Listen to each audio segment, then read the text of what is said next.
Hey everyone, welcome back. Now, you may be wondering why I'm equipping this video. Well, not necessarily that. More like, what am I doing?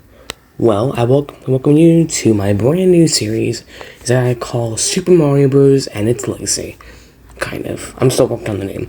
Basically, in this series, I'm going to be taking a look in a retrospective on the mainline games of Nintendo's biggest super franchise, with each episode going in detail about each game, and one more episode that's going to go into the breakout of the series' biggest star, the Super Mario video game character himself.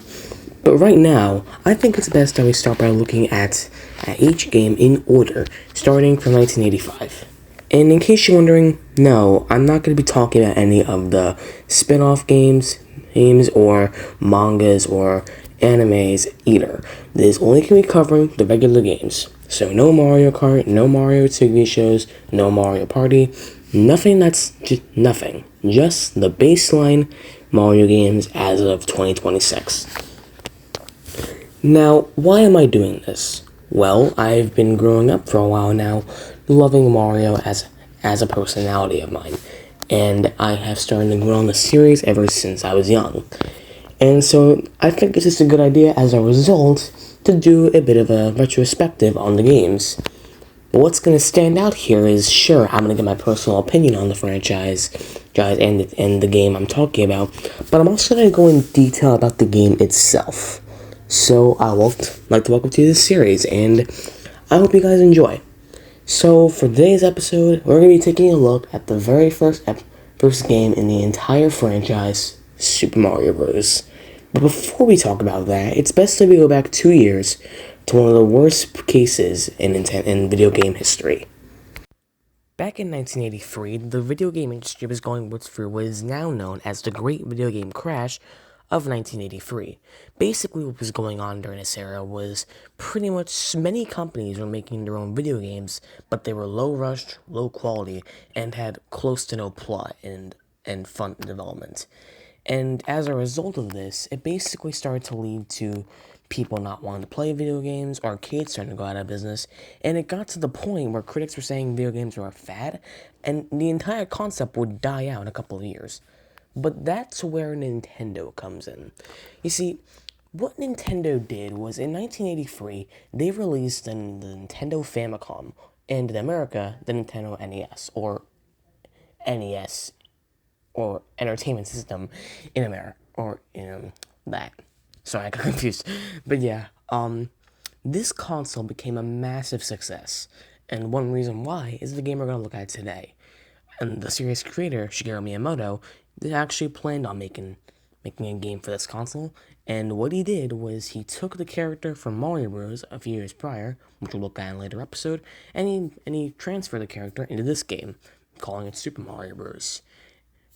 But looking at this game right now, you may start to notice something. Video games back in the 1980s really did not give a crap when it came to trying to be relevant and as realistic as possible to give out some sort of pizzazz to the game. And as a result, it caused many things in this game to be cheaper and more similar to other things in this game that you might have not noticed at first, but were done later to actually make the game cheaper to make and come out on release date time. Some examples of this are how the clouds and bushes have the same texture, and how a Goomba is basically just a mushroom with legs and eyes. But that's not what we're going to need to talk about right now. How's the game itself? Well, it's time we take a look. Now, what's going to happen for this part is I'm not going to go into a deep dive of every single level. How it's going to work is we're simply going to be going into one level of the first level of the game, and then we're going to pick another random level from the second world, the third world, the fourth world, and so on.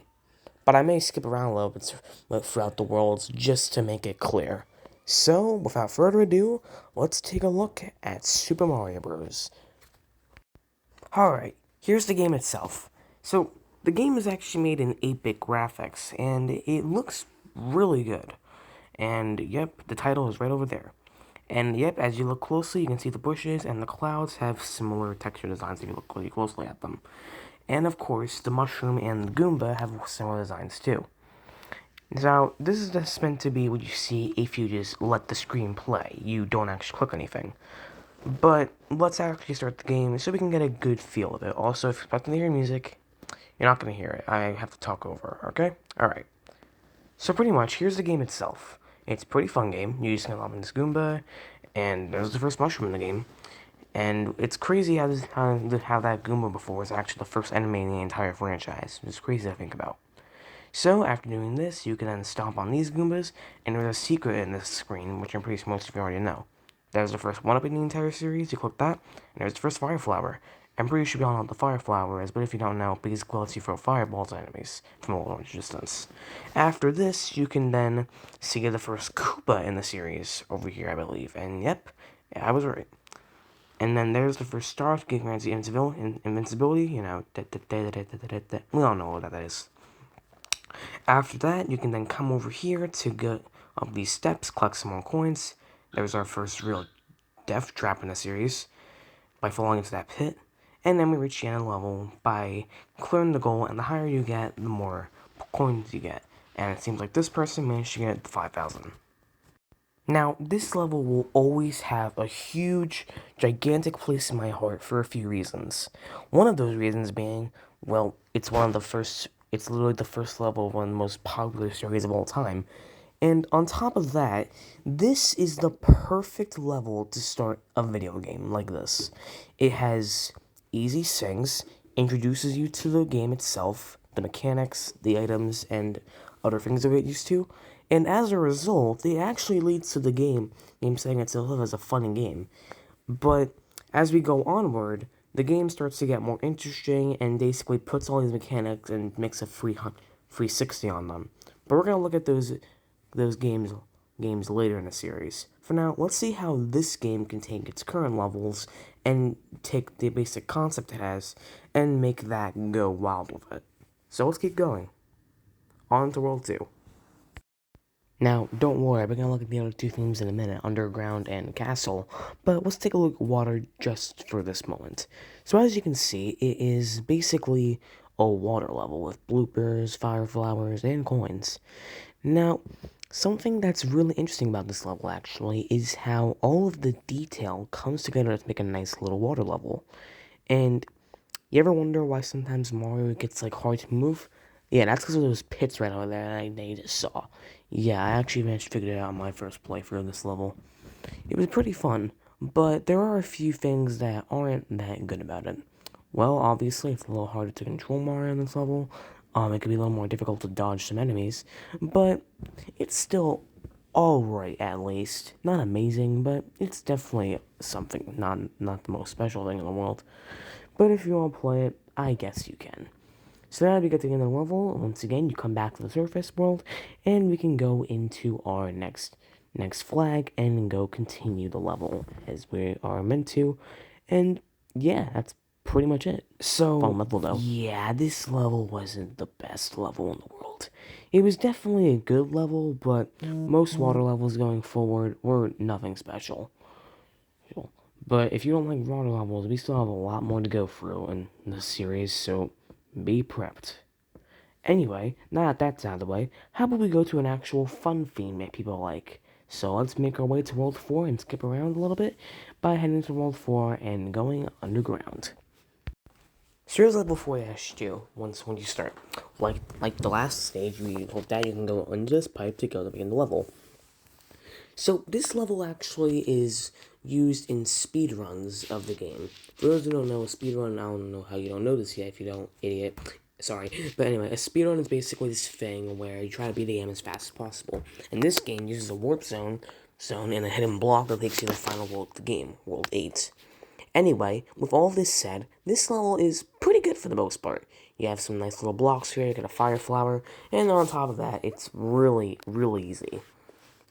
You can then hit these blocks over here, and it's that block right over there, like the one on the right, sorry, the one on the left, then this one right over here. This block actually triggers the vine to go up so you can get through. Anyway, with all that said, this is a very nice level with all the detail to go into. You get some blocks over here, get some coins, gives you a lot of there. You can go over here, kill that piranha plant. You can then make your way over here, hop over this pipe. If you can make, okay, no, let's just, yep, the star. You can go over here. You can get the piranha plant. You can come over here. So, yeah, it's a really nice stage with all the stuff there is to do in it. Yeah. And it also ups the ante a little bit with how hard it is. So, yeah, you just can just come over here. Make your way down here. You can head over into this area. And, yeah. And you can make your way over here. Make your way into this warp pipe. And that's pretty much the end of the level. So yeah, with this level, it is most certainly a more difficult one, but hey, it is still very, very, very fun. Anyway, let's get back to the conversation. Now, before we look at one more level to finish up this episode, how about we take a quick look at some of the glitches you can do in this game? Because for every episode, we're going to talk about one glitch you can do. And for today's glitch, well, that's going to have to be the minus world glitch. Where basically in World 1-2, by doing a crouch jump into the warp pipe, you can actually glitch in the side of the wall. And as long as you don't trigger the welcome to warp zone screen to pop up, you can go down the pipe and it'll lead you to the minus world, which is basically this underwater level that loops out forever. But yeah, it's still a cool glitch anyways. And now that we got that done, let's go on to the final level, World 8-4. The final level of the game, 8-4, is actually a very difficult level because it's basically just a giant maze. To start the level, you need to go around forward like this until you reach this piranha plant, kill that, and go down the pipe. Then you can come out of this pipe, make your way down here, and then you can actually keep going, and then you have the wrong pipe. Actually, see? That just proves it. Then you have to come up here, and you have to go around this pipe. Then by taking that route, you can come out of this pipe, make your way forward, stop on some Buzzy Beetles, that's what they're called, by the way. Then you can head over here, kill these Koopa Troopas, make your way over here. Then there's going to be a hidden question mark block, hit that. Then you can make your way up here and kill the piranha plant and go down the pipe. Then you're going to enter this next section, and you know you're getting farther because you can see Cheep Cheep's popping up now. Yep. Then by going down this pipe over here, it'll take you to this section that'll make you know you are 100% good, which by seeing this underwater section. By going through this area, you have to dodge these fireballs and then the bloopers. Excuse me. Now then, after doing that, you're going to make your way through this level. Watch out for that stuff to dodge. And you're going to make your way through the final pipe. Then by heading out, you're going to not want to go on any of these pipes, and you're going to come across the last enemy, Hammer Bro.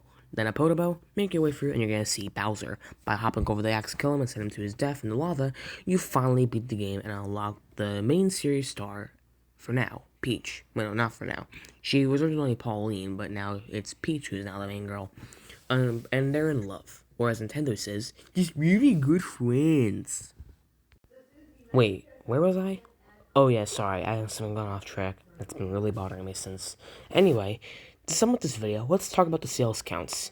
Well, the game sold 58 million copies on release and made about $1.56 billion. And going in today's money, that translates to $4.65 billion. That is how successful this game was. And not only is it the best-selling game on the NES, up to date, it is currently known in the 1980s as the pinnacle of the entire franchise. So with all that success, where do you go from there? Well, for Nintendo, that was pretty simple. America. But we'll talk about that next time when we talk about the sequel to Super Mario Bros. In America, Super Mario Bros. 2, or Super Mario Bros. USA. Until then, I'm Mario VR, and tune in next time to continue to look at the legacy of Super Mario Bros.